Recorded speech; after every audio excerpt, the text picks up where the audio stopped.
Olá pessoal, do curso técnico em refrigeração e climatização, disciplina mecânica dos fluidos 2. Vamos dar início agora à nossa terceira videoaula.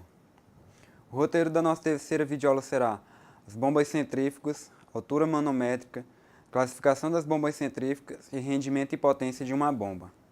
As bombas centrífugas, elas surgiram com o aumento da demanda de água para o consumo humano.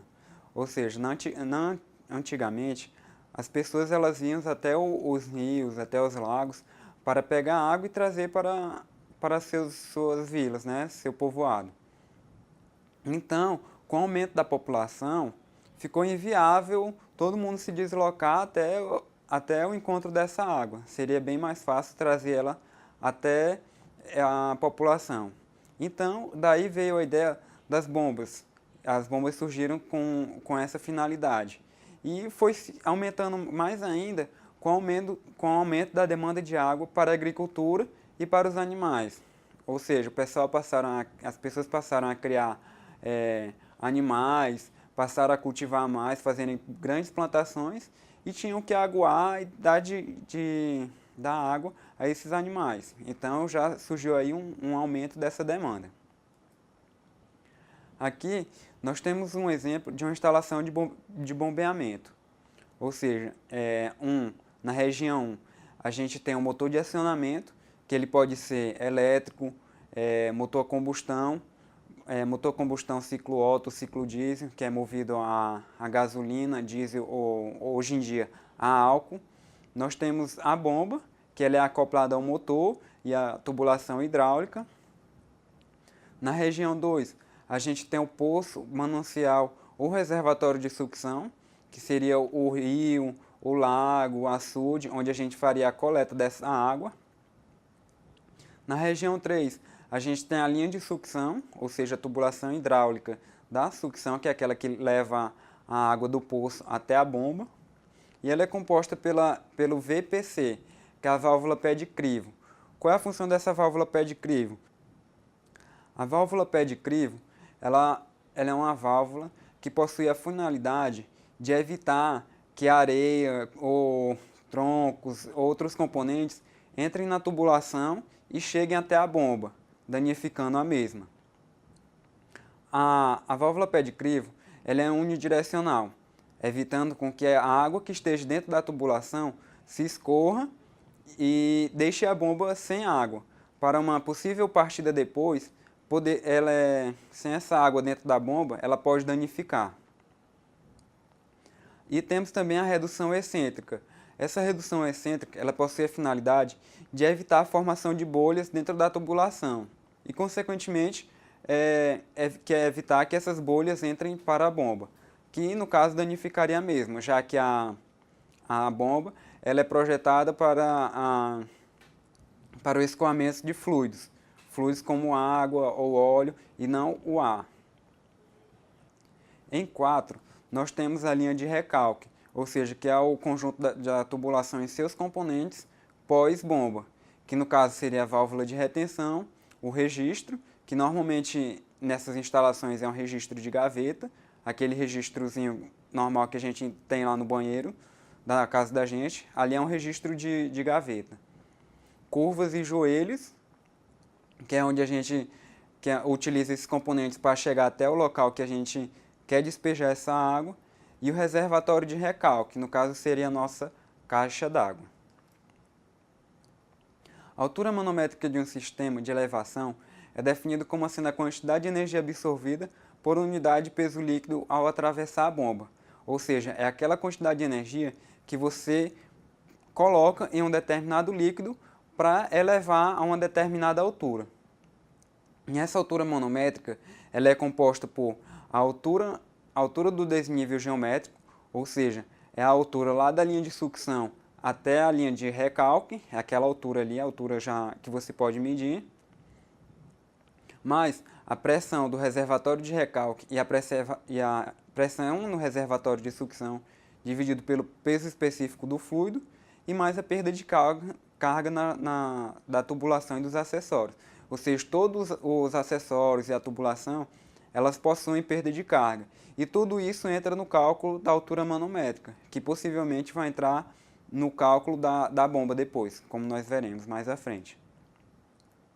Em reservatórios abertos, temos que a equação da altura manométrica será: a altura manométrica será a altura do desnível mais a altura da perda de carga. Por que a pressão do reservatório de recalque e sucção e o peso específico não entra? Porque a gente está se tratando de pressões atmosféricas, pressões próximas a pressões atmosféricas. Então, não daria um valor tão significativo no dimensionamento da sua altura manométrica e possivelmente da sua bomba. As perdas de cargas, elas podem ser contínuas ou localizadas. Perda de carga contínua, ela é obtida durante uma tubulação de sua forma linear. E a perda de carga localizada é aquela perda de carga que a gente encontra nos acessórios, como joelho, gaveta, redução. Então, tudo isso provoca perda de carga na sua tubulação. Para a gente calcular a perda de carga contínua, usaremos a fórmula de Darcy, que ela é dada pelo coeficiente de atrito, que depende do regime de escoamento, que a gente já viu como se calcula, o regime que podem ser regime laminar, turbulento ou transiente, e da rugosidade da parede do tubo. O comprimento do tubo, o diâmetro do tubo e a velocidade com que o fluido escoa dentro desse tubo, que também entra no cálculo lá da fórmula de Reynolds para determinar lá o tipo de escoamento, e a aceleração da gravidade. Então, essa é a fórmula que a gente utiliza para determinar a perda de carga num tubo em todo o seu comprimento. E para determinar o coeficiente de atrito, temos que levar em consideração o regime de escoamento do fluido, que é dado por 64 dividido pelo número de Reynolds.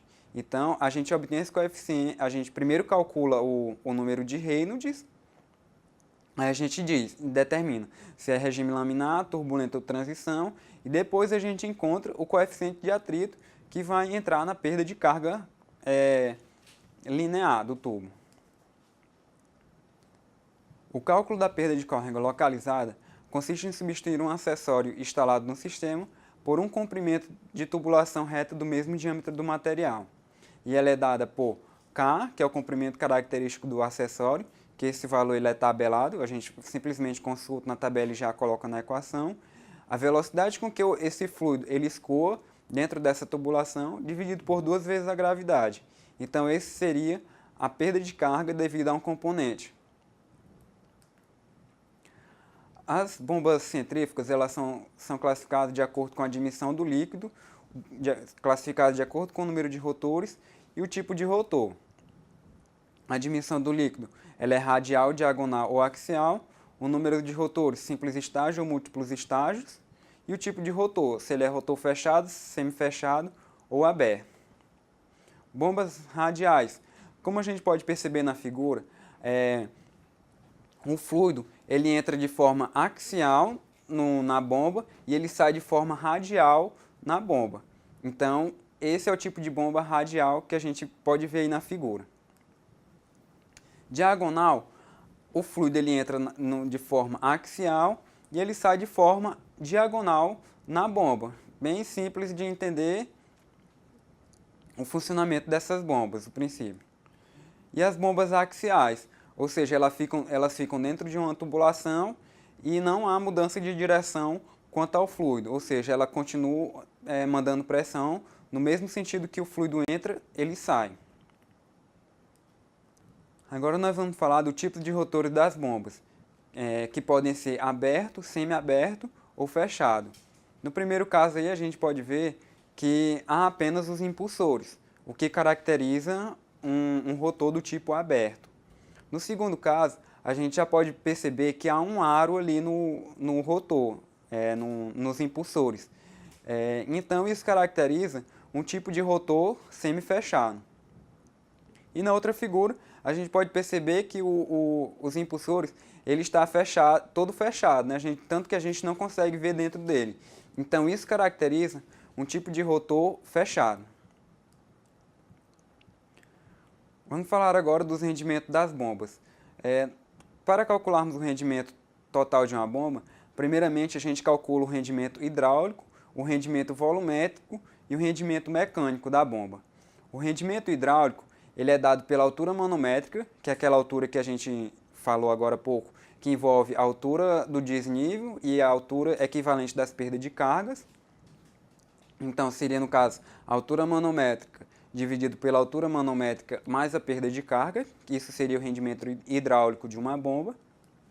O rendimento volumétrico seria a vazão recalcada pela bomba, ou seja, quanto aquela bomba ela consegue ter de vazão, dividido pela mesma vazão, mais a recirculação e vazamento da bomba, que no caso aí seriam as percas que essa bomba tem.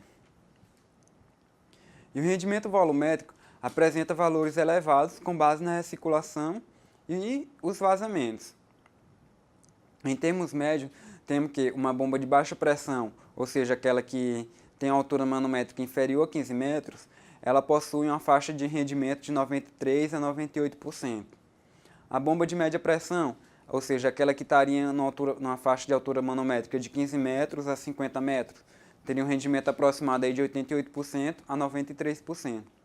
E uma bomba de alta pressão seria aquelas bombas que conseguiriam elevar fluidos a uma altura acima de 50 metros, ou seja, ela teria um rendimento dentro da faixa de valores de 83% a 88%. E o rendimento mecânico, que o rendimento mecânico é dado pela potência de acionamento, mais a potência dissipada em atrito nos rolamentos, nas gachetas, nos anéis de desgaste, ou seja, toda a perda de carga, dividido pela potência de acionamento. O meu rendimento total ele é composto pelo rendimento hidráulico, o rendimento volumétrico e o rendimento mecânico. Ou seja, eu pegaria cada um desses rendimentos e multiplicaria entre eles. E no final eu obteria o rendimento total da minha bomba. Obtendo a minha altura manométrica e o meu rendimento, e já sabendo o fluido que eu quero escoar dentro da minha instalação, então com isso eu vou determinar a potência de acionamento da minha bomba, que seria no caso o peso específico em função da vazão, da altura manométrica que eu já calculei, dividido pelos 75 vezes o rendimento total da minha bomba. E esse valor já sairia em cavalo-vapor, em CV.